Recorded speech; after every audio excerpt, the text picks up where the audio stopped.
This video is sponsored by the new Only Crits Kickstarter. A couple of weeks ago, the folks at Critical Role ran a new Darrington Brigade one-shot, an adventure focused on Tyrion Darrington and his colorful cast of companions. And this got me thinking about the first Darrington Brigade one-shot from several years ago, and how one of those characters inspired me to make my own D&D character that I was really excited to play.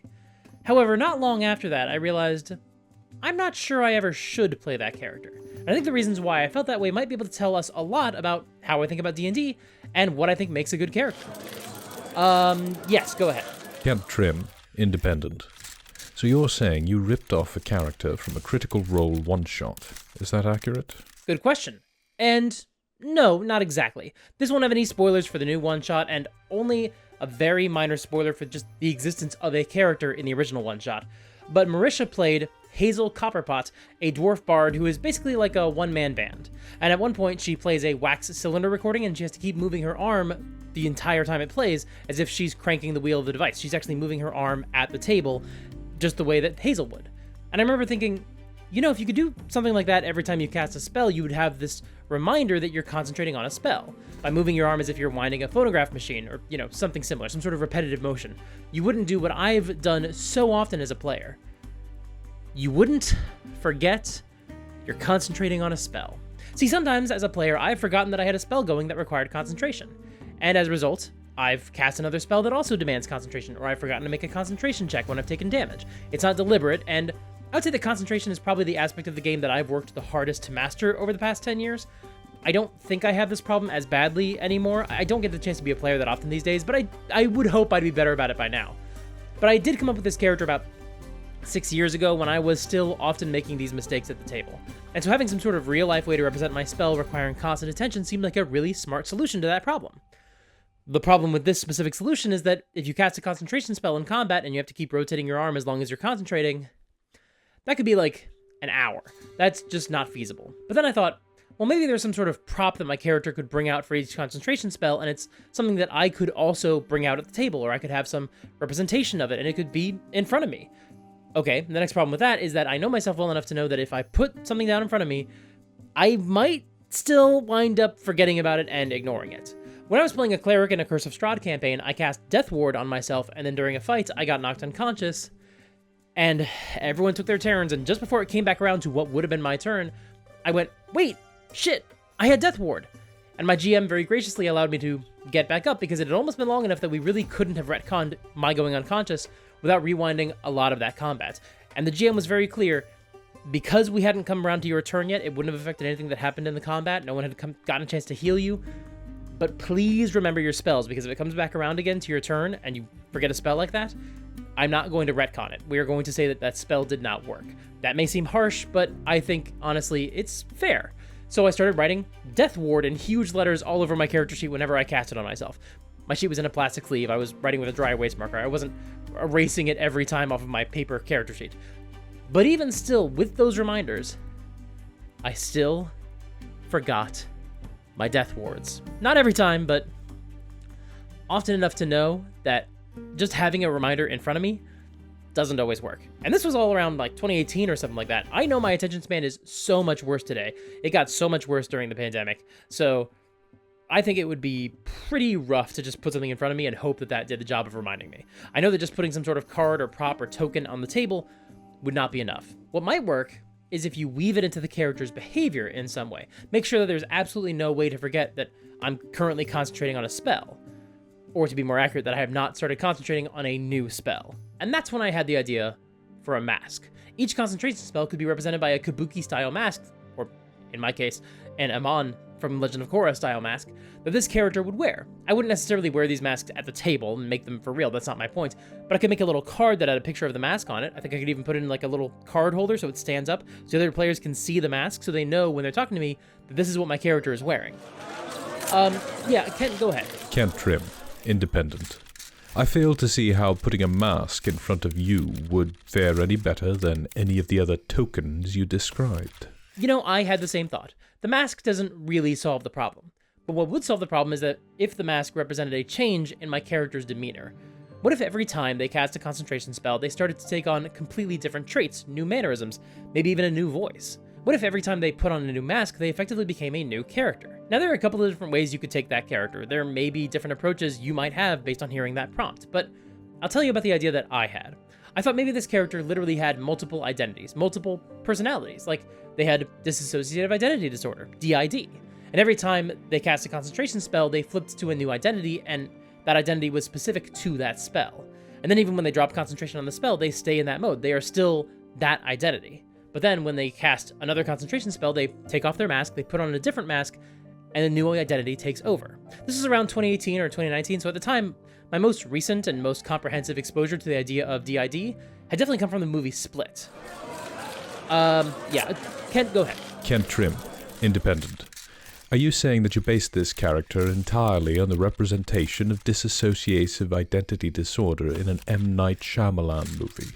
At first, yes. Now that changed eventually, and we'll get to that later, but initially, that movie was absolutely a factor and part of what made me so excited about this character concept. Split is a fun movie, but it's not a perfect movie. Like, even briefly setting aside the science of D.I.D., which we're going to come back to later in this video, and even if you set aside some of the other problematic things the movie has to say about, like, trauma making you stronger, which is probably a conversation for a different video entirely, but even setting aside the more problematic stuff about the movie, some of the dialogue is just awful. Every exposition scene featuring the therapist includes some of the most baffling dialogue I've ever seen. I like more M. Night Shyamalan movies than most people do, at least from his early run. Like, Unbreakable is literally one of my favorite films of all time.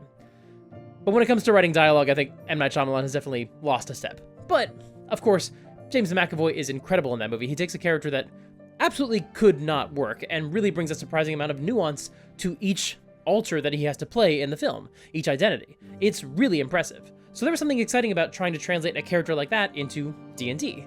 Additionally, I'm a dungeon master, so every time I sit down to play a player character, I almost always get analysis paralysis. There's way too many characters that I want to play, and I just don't get a chance to play them all. Well, if your character is actually lots of characters, that could actually give you an excuse to play multiple characters, which could be so much more satisfying to me personally. And let's be honest, I'm a huge ham, I love doing voices at the table, and so there's something really fun about giving myself a challenge to make a bunch of different characters who have distinct voices and mannerisms. I also like the justification that these personalities basically developed with each concentration spell, because just the act of trying to concentrate on a spell actually demands a whole lot of mental focus. And so a character with D.I.D. might find that their trigger, I don't know if that's the right word for whatever causes them to shift from one identity to another, but basically that prompt could come when they cast a spell that demands a whole lot of their mental focus. It causes them to shift to a new identity. Again, if we borrow the language from Split, at least for this section of the video, the alters in that movie describe moments where they're all trying to seize the light. They're all trying to basically take control of the body they share. This character would work slightly differently. It wouldn't be a mad scramble internally for who's going to take control. Instead, it would be more like what happens a couple times in the film, I think, where one alter basically hands over control to another through, in my case, the casting of these spells. This is such an enticing idea. I started fleshing out a lot of the details, figuring out the mechanics. I knew I wanted to play a character who had lots of concentration spells because that gives you an opportunity for lots of different identities. Druids get a lot of concentration spells, but they kind of only get concentration spells and not as many regular spells that they can just cast all the time, which I do think takes away from some of the fun of how long you might be playing one of these characters in between casting spells. If you have to cast as many spells as druids cast, where so many of them are concentration, you'd be shifting identities so frequently, whereas I think it's fun to have more time spent with each identity. Also, if you're a druid and you become like an animal, like a bird or a tiger or whatever, then it doesn't really matter what your alter is. It's not going to change that much of your behavior, presumably, and certainly you won't be doing a voice or anything like that, so it kind of defeats the purpose of playing that character, right? And also, druids have always intimidated me. This was especially in 2014. I felt like they had so much bookkeeping to handle as it was that just trying to also juggle different identities in addition to the mechanics of the druid just did not appeal to me. Now, another idea is to make this character as a bard, like make the masks literal kabuki masks, where he's more theatrical, he's doing some sort of performance or something. But I was actually playing a bard at the time I came up with this character, and I was looking for something different with what I thought was going to be my next character. So I opted to go for a wizard instead. After all, I just played a wizard for 20 levels, but that had wrapped up the character. I'd put him in a drawer. I hadn't brought him back for this video series yet. But I was starting to wonder if I might want to play another wizard again. So I started thinking about what type of wizard made the most sense. Obviously, with taking on all these different identities, an illusion wizard could work really well, but my 20-level wizard was an illusionist, and I would like to do something a little bit different the next time I play a wizard. And I realized each of these identities basically represents a defense mechanism of sorts. So maybe this could be an abjuration wizard. It's kind of a stretch, but it kind of got me on that train of thought, which was really fun. This character would be really good at creating force fields and shields and alarms to protect themselves, and these altars also are a way of protecting themselves. In fact, maybe they were even a Tortle, someone who can literally retreat into their own shell, just like they're retreating into their characters. That feels like a really cool thematic move. And also, the masked Tortle feels like enough of a unique character idea that is the identity this character would have. Like, people would know the masked Tortle. I even did something that I never do when I'm figuring out character concepts that I actually want to bring to the table. I do it for these videos all the time, but for characters I actually want to play in real games, I normally don't do this, but I rolled for stats. I think I did consult with the person who was running our campaign at the time. He was running our Curse of Strahd game, and I did talk to him because I felt like our group could be a really good fit for this character. So I did let him know I was rolling stats and just sort of sharing them with him, and maybe we could use this character in the future. And I got some incredible stats, especially after applying all of his modifiers. 16 strength. I would almost never give a wizard a strength score that high, but Tortles have a melee attack with their claws, so strength works really well for that. Dexterity of 12, because you don't need a high dexterity to play a Tortle wizard. You already get an armor class of 17 just by being a Tortle, and your dexterity modifier doesn't even make it any better. 17 as an armor class is better than some level 1 fighters I've played. That's a great armor class. So you can kind of dump dexterity, because all you need it for is initiative at that point, and maybe some acrobatics or things like that. And honestly, 12 being my dump stat, pretty good. Constitution of 16, giving him 9 hit points at level 1. Again, for a wizard, pretty fantastic. Intelligence of 17, excellent. Wisdom of 14, really respectable. And Charisma of 13, again, not bad at all. I selected my spells. I even wrote in a lot of magic words. I didn't remember it, but you can do that. In the notes of D&D Beyond, of each spell, you can actually add a note of the magic words. So I know all the magic words for each of these spells. A lot of them are inspired by or lifted directly from Harry Potter, because this is back in the before times. But I also chose 3 concentration spells, and I made cards for those 3 altars. For Detect Magic, I figured that you could really be modeled after a classic wizard, an old man with a gray beard, so I named that altar Emazar. And I figured he would talk like an old wizard, dusting off my Gandalf voice. I also figured that sometimes the mask could also include the material component, like as a part of the mask, to make it easier to make putting on the mask part of the somatic component of casting the spell, and using the material component as well. So for Silent Image, I took a bit of fleece and I put it on the mask and I made it look like a sheep's face, and this became Daisy. And I always imagined her speaking in a southern accent. I don't know why, just felt right for the character. And Tasha's hideous laughter would be an image of a clown, and his name would be Bonobo, and he would talk like this. Hello, Bonobo here. I know Bonobo is a type of monkey, but it also kind of sounds like a clown name.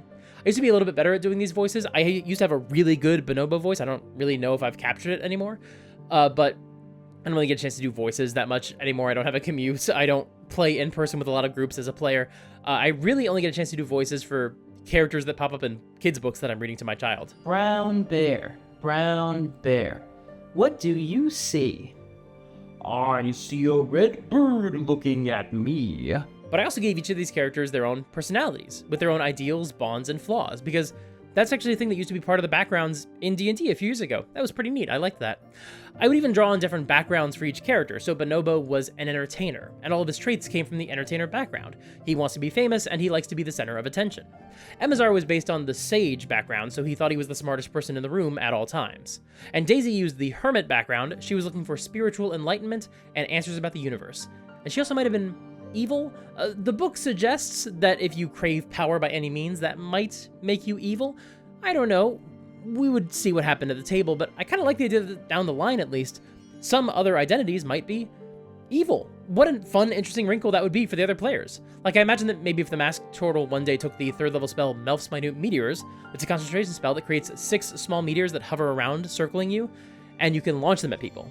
And the altar who cast that spell might have a lot in common with Ultron from the MCU. He spends a lot of that movie talking about meteors, so it would be very easy to translate that character directly into D&D. And maybe he has only one goal, to someday cast the spell Meteor Swarm. If that's all he wants to do, then I think he would be doing everything in his power to make that happen.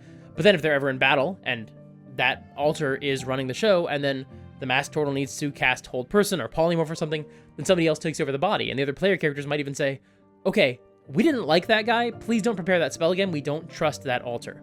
And that could lead to some interesting tension where you could play out drama with a specific character versus the rest of the party, but not in a way that means that character has to leave the group and you have to roll up someone new entirely. You could just write that character out by having your wizard never prepare that spell again, or only doing so in specific situations when everyone agrees it might be worth dealing with this one identity in order to get the magical benefits they bring to the table. Now, we'll come back to a lot of that later in the video. There's a lot to unpack there, but first things first, the Masked Tortle didn't actually get the mechanical benefits of each background from each different altar. That is not what I was interested in doing. Instead, I made their background the Haunted One. After all, the whole idea behind that background is that your character experienced some sort of trauma, and everyone can tell just by looking at you that you are not okay. I don't think this is the type of character people typically associate with that background, but I do think it is a completely valid interpretation that feels like it fits that character really well. And their personality traits were, I change my mood or my mind as quickly as I change key in a song. I would say this character qualifies, yeah. And also, I don't talk about the thing that torments me, I'd rather not burden others with my curse. Now, I don't think this character is, like, literally cursed with these other identities. I think it is just a coping mechanism that their brain developed, but I think it's also fair to say that, yeah, with all the different avoidance mechanisms this character uses, and all the ways they shield themselves, literally and metaphorically, this personality trait applies. Their ideal was, I'll stop the spirits that haunt me or die trying. And I figured that could be a little bit less about getting rid of all these different identities and more about dealing with the specific thing that traumatized them, or at least getting them into a place in their life where they don't have to cast these spells every day and they could just live a comfortable life without having to switch between identities in such high stress situations. If I had something else in mind at the time, I don't remember it. This is my interpretation of that ideal, coming back to it now. Their bond was, my torment drove away the person I love. I strive to win back the love I've lost. I figured that was before they had their trauma. There was someone they were very close to, and what they want to do is heal enough to the point where they can restore their relationship with that person. Whatever healing looks like for the Masked Tortle. I wasn't sure about that, but more on that in a minute. And their flaw was, I have certain rituals that I must follow every day. I can never break them. Yeah, I think we know what that is. I also rolled for a trinket, and I got a small idol depicting a nightmarish creature that gives you unsettling dreams when you sleep near it. And with that, I basically figured out the final details of the character. Originally named Moses when they were born, this turtle was a lonely child without a lot of friends, except for the one loved one, the childhood crush probably. At 13 years old, Moses explored an old haunted house, found a dusty old spellbook, and saw some horrors that basically destroyed his mind. He saw himself as an adult, dying in a number of different ways, and killing people in other horrible ways. He saw a version of himself who could control storms, a version who could turn enemies into allies with a single magical word, versions who wielded vicious weapons covered in blood. There were dead versions of him, murdered in awful ways, and Moses lost his mind. And he spent 5 years living in a sanitarium, which I'm sure was a direct reference to Caleb Widogast. It absolutely was at the time. He was basically catatonic, just reading his spellbook over and over. I guess they allowed him to have the spellbook in a sanitarium. Seems like a bad idea, but I'll allow it. He also carved this icon of himself with all these different faces, twisted and writhing in agony and hate. And this figurine gives him nightmares anytime he sleeps near it. This twisted version of what might be his future, or a representation of all of his different futures, this is the equivalent of the haunting spirits of the Haunted One background. The altars are not the spirits that haunt him, they are essentially a form of therapy. It's actually part of why I chose the name Moses. It's not just from the Bible. I mean, it obviously is from the Bible, but that's not the reason why. It's an old-fashioned name that I've heard associated with characters like Moses from the Hudsucker Proxy, or the real-life person Robert Moses. Those are two very different individuals. But also, if we do look at the biblical reference, Moses was very bad at speaking. I don't know if he had a stutter or was just a poor public speaker, but his brother Aaron spoke on his behalf a lot. And in a way, these altars, these masks, are speaking on Moses' behalf.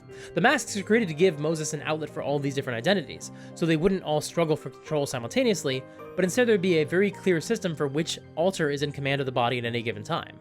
And so long as the Masked Tortle has these masks, they're able to re-enter society again. But the Haunted One has the feature Heart of Darkness. Essentially, it describes you as really unnerving to most people. They might even fear you, but they still want to help you. I think most of the time, the Masked Tortle will be a perfectly reasonable member of any adventuring party.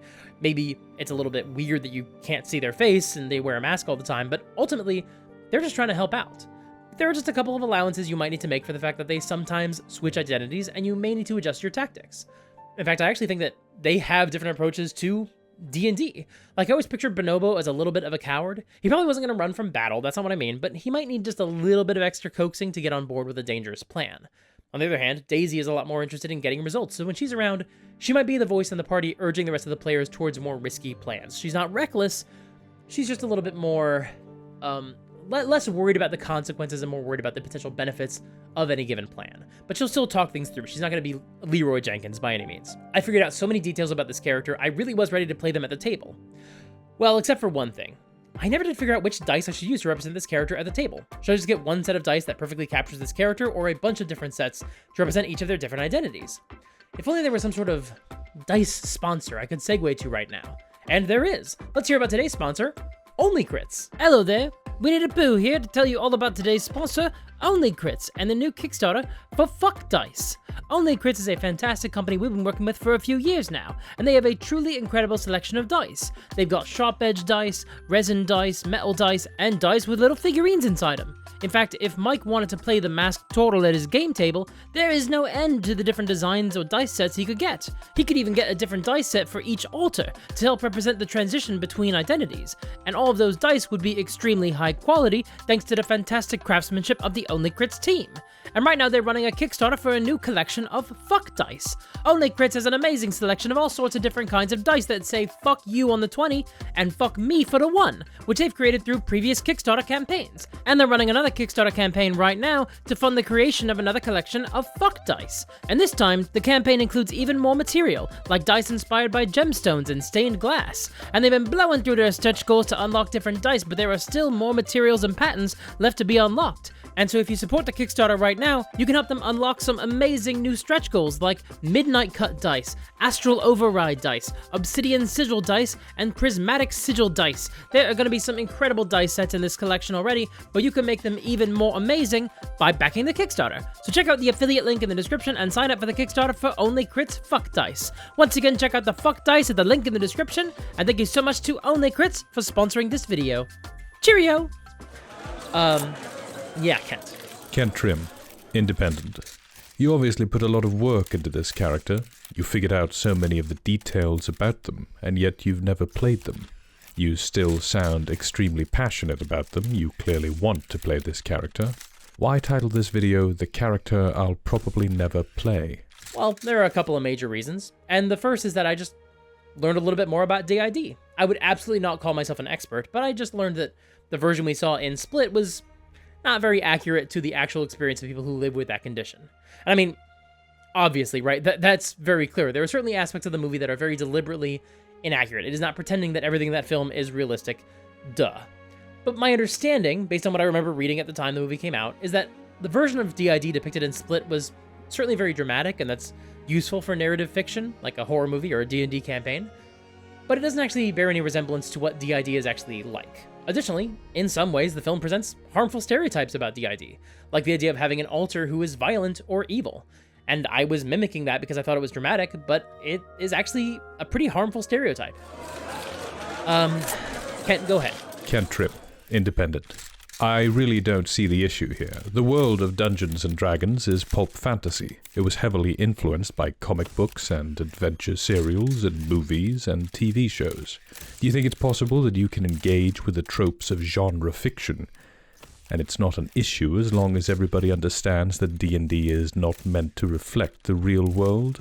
Yeah, man, everyone knows D&D is not real. That doesn't mean that we have to knowingly propagate stereotypes. I don't necessarily have a problem playing a character who has some sort of condition that makes their life more difficult to deal with. I'll talk more about this in another video coming soon, but I have played characters who have disabilities of some type. I played a mute character, which, if you've seen the runtime of any of my videos, you can guess why that was such a challenge for me. It was a very interesting challenge, but a challenge nonetheless. But I felt very comfortable doing that because, while I would never claim to be an expert in what it's like to be mute, I felt like I could at least represent that character well and respectfully. I know there are probably things I don't know about the experience of being mute, things that have not even occurred to me, but I felt knowledgeable enough about the aspects I did understand. What I mean is that there were known knowns, and probably unknown unknowns, but there weren't any known unknowns. There weren't any aspects of being mute that made me say, hey, I don't actually know how this works. I don't know enough about this. If there are elements of that experience that I'm ignorant about, I don't know what they are. That's the point. That's an unknown unknown. When it comes to D.I.D., I know for a fact that there's a lot that I don't know and don't understand yet, and I'm aware of that. Even though in this video I'm trying to use my best respectful language, I have no idea if some of the ways I'm describing people who experience D.I.D. might be inaccurate or even offensive. It's a known unknown. When it comes to this entire topic, there are lots of known unknowns.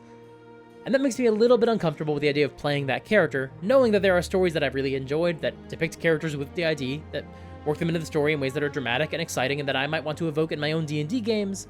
And then I read about the reactions to those stories from people who are a lot closer to that topic than I am, and they find them frustrating or upsetting or even offensive in some way. And even though, to my knowledge, I don't play D&D with anyone who has D.I.D. or is close to that topic personally, well, I mean, I just don't feel like it's a good defense for your behavior to say, well, I know this might be offensive towards a marginalized group and they wouldn't like it if they were at the table, but they're not at the table, so it's okay.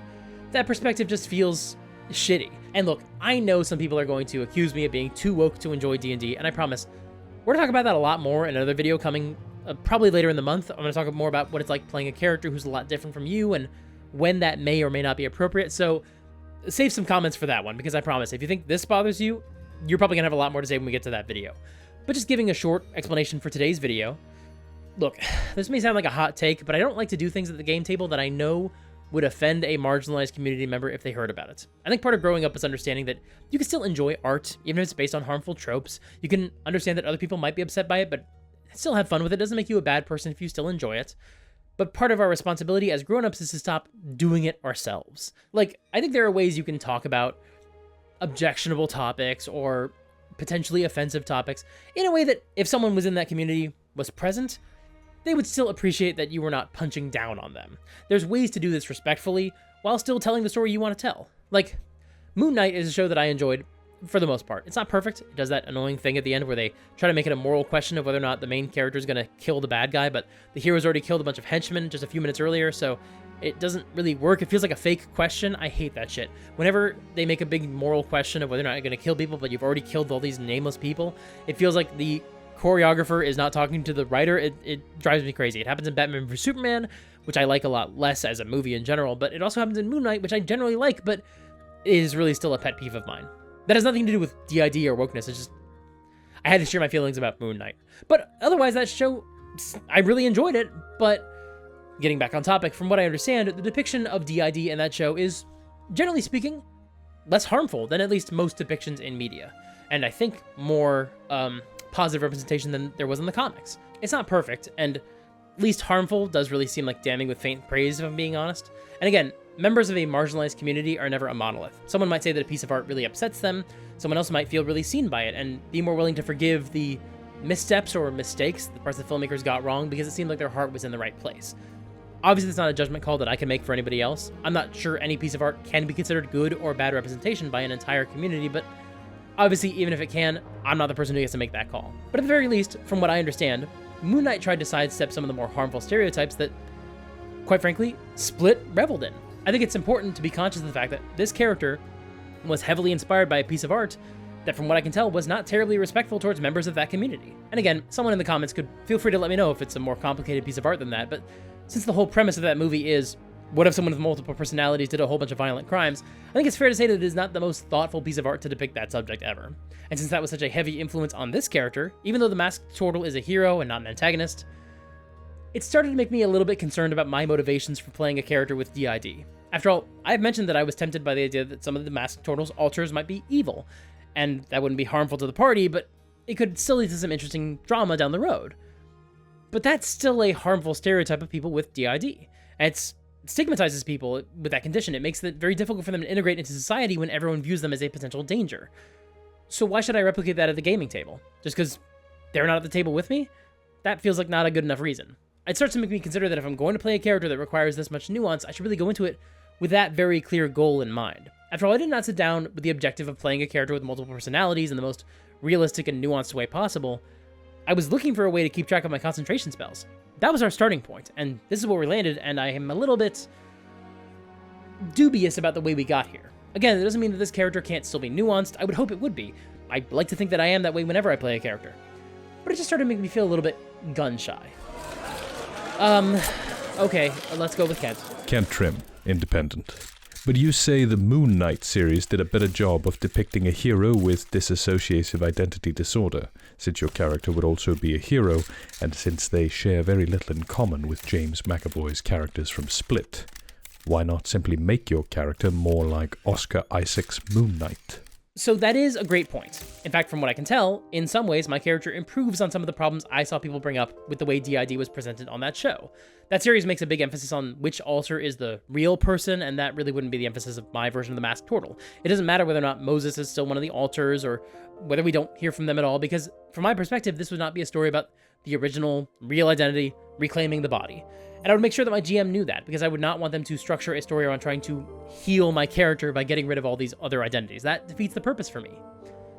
However, one of my major considerations whenever I'm playing any character is making sure the other players are going to have as frictionless a time possible playing in the campaign with me. If a character is designed to clash with other characters, that's fine. I want to make sure that's done in a way where the other players basically have permission to engage with that as much or as little as they want, and they don't have to deal with it if they don't want to. I don't want other players to have to bend over backwards to accommodate my character. So if I'm going to play a character with multiple identities, that is asking quite a lot of the other players immediately.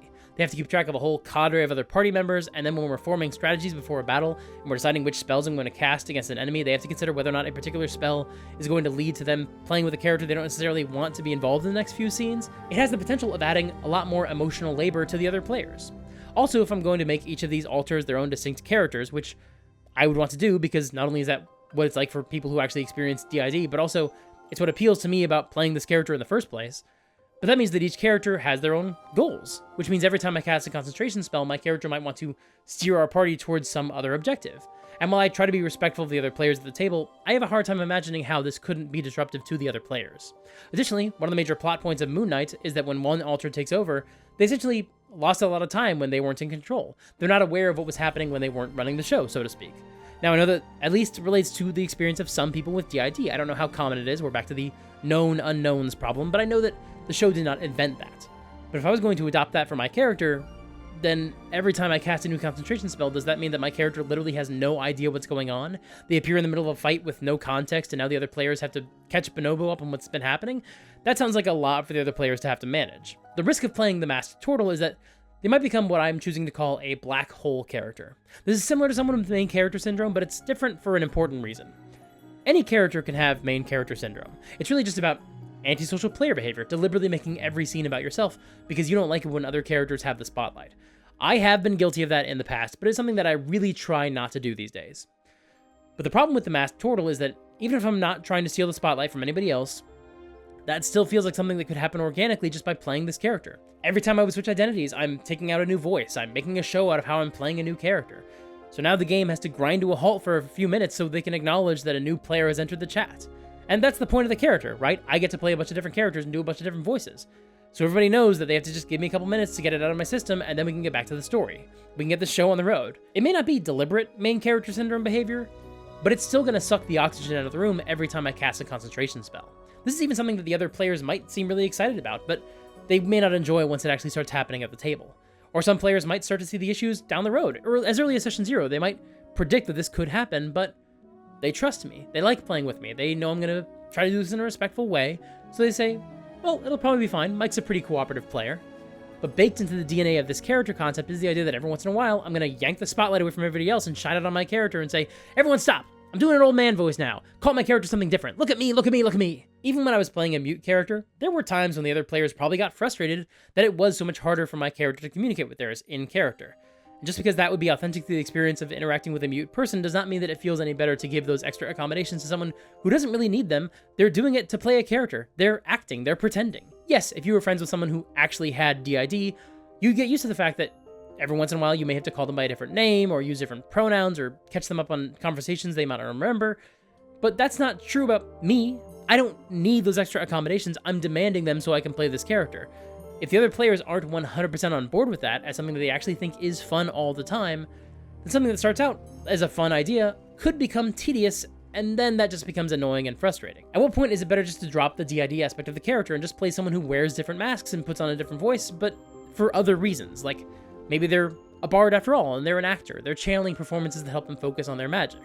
We could just bypass all the problems I've had so far with this idea if we went with a completely different approach that still uses the same jumping off point. Yeah, Kent, go ahead, ask your question. Kent Trimm, independent. So you're saying you wouldn't play a character you're passionate about, a character that excites you, a character with lots of depth and richness, just because you're worried it might hurt some other player's feelings that your character is more interesting than theirs. Jesus, Kent, that's what the readers of The Independent want you to ask me? I don't write for The Independent. I'm just independent. I don't like it when other people tell me what I can or can't do. Ah, okay, that makes sense. Now I understand why you're in this video. But yes, you have it right. If I have an idea for a fun character, but I don't think it would be fun for the other players to enjoy the experience of playing along with me, I'm not going to play that character. Seems pretty obvious, actually. If I think I can make it work, sure, I think it would be fun, and I'd want to talk with them about the possibilities and the fears that I have, but I want to make sure they're on the same page, and if they are, great, let's do it. But if I have any doubts about my ability to make that character fun for the other players, then I'm not going to subject them to my character. This is a team game, and just like I don't want my character to be the main character of the campaign, I don't want to force my other players to put up with my bullshit if they're not going to have fun doing so. Now, when I made this character, I didn't make them for a specific campaign, but I did make them with the hopes that they might work for a specific group. Our Curse of Strahd game was so fantastic, and we had so many excellent characters who had some severe disagreements with each other in character, but we were always able to keep it limited to our characters. We never let it bleed through to the players. Their group had a lot of really good systems for playing together and tackling controversial subjects, and I think if I brought the masked Tortle to a group with those players, I think it could work really well. It might depend on which campaign we were playing through. Like, I always kind of picture this character might work better for a Waterdeep Dragon Heist campaign or a Dungeon of the Mad Mage campaign, where a lot of your choices are very player-driven, and so it may work better for a more character-focused campaign rather than an on-rails campaign like a Tyranny of Dragons or whatever. But honestly, with that group, I think this character could work really well. The problem is, that group doesn't exist anymore. I had a pretty big falling out with one of the players towards the beginning of COVID. It had nothing to do with D&D, it was all personal stuff, so I'm not going to get into any of the details in this video, obviously. But we were doing a Curse of Strahd sequel campaign, going through the other worlds of Ravenloft, and I basically told the other players, look, finish out this campaign with that other player. They've played the same character since the beginning, they're playing the same character from Curse of Strahd, I've switched characters, so it's going to be easier to write my character out. And then maybe once all this COVID business settles down, I can play someone else in some other game with the rest of you sometime. I know I'm not going to be able to play with that player, and I'm not asking any of you to try to play a game with both of us at the table. It's going to be really uncomfortable for everyone, but I would love to play more games with the rest of you at some other point. But I wasn't asking any of them to end their friendship with the friend that I had drifted apart from, because that's just not fair to them. But unfortunately, ever since the pandemic, I've drifted apart from a few other members of that group as well. It wasn't as dramatic, it wasn't big blowouts or anything like that. Nothing happened, it's just life. People moved away from the hobby, people moved away from the city or the country. It happens. But this character was kind of unofficially created for one specific group, and that group just doesn't exist anymore. Part of me still wishes I could play this character sometime. I definitely have reservations about trying to represent a character with D.I.D in a respectful way. I have my concerns about how much this character could steal the spotlight from other players. But with the right group, this could absolutely still work. But it would really demand so much from everybody else. This character could so easily dominate the narrative. I'm just really reluctant to put anybody else through that unless I know that they're really and truly comfortable with it. It seems to me like you're putting so much emphasis on how this character would disrupt an ongoing narrative. But that's only true if you're running a narrative-focused campaign. If you brought this character into a dungeon crawl game, they would probably work perfectly well. You know what? I thought about that as well, and while I don't know that for a fact, I think it is definitely possible. I'll certainly admit that this character's problems are far more pronounced in a more roleplay-heavy campaign, and might not be nearly as bad if we were just exploring a mega dungeon. In fact, that's kind of why I always thought they would be a good fit for Dungeon of the Mad Mage. However, regardless of whether or not we're doing a dungeon crawl or an epic narrative about fighting a big bad, I like to be part of campaigns that are very heavily focused on our player characters, and those are also the types of games that I like to run. The reason I'm so worried about the masked Tortle stealing the spotlight is because I really like it when a campaign is structured around a core cast of characters and not just the events that are happening around them. Well, sure, that might be nice for something like Critical Role, but most games are nothing like that. Most of my games are like that, both as a player and a game master. In fact, I think it's very important to make sure your campaign is all about your player characters and not just whatever adventures you could come up with. And how exactly do you expect most game masters to run these sorts of campaigns? Well, I might have some advice about that.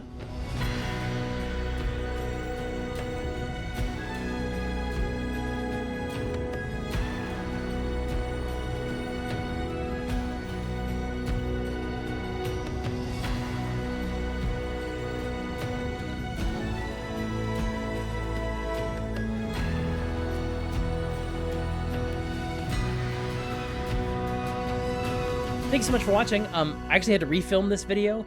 As some of you learned, I did have a external hard drive crash, and I lost 2 years worth of saved videos, which is a bummer, but I can maybe take that to a shop that can try to salvage data at some point.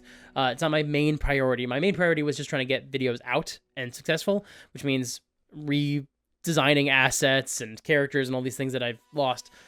But most importantly, this video was like done and edited, and I lost it. I still had the footage, but not the audio anymore, or just the in-camera audio, and I tried to salvage it. It sounded real bad. It sounded like I was underwater, and at first I thought it was like, oh, this is perfect. I can save the video. No, did not sound good. But I was able to refilm it.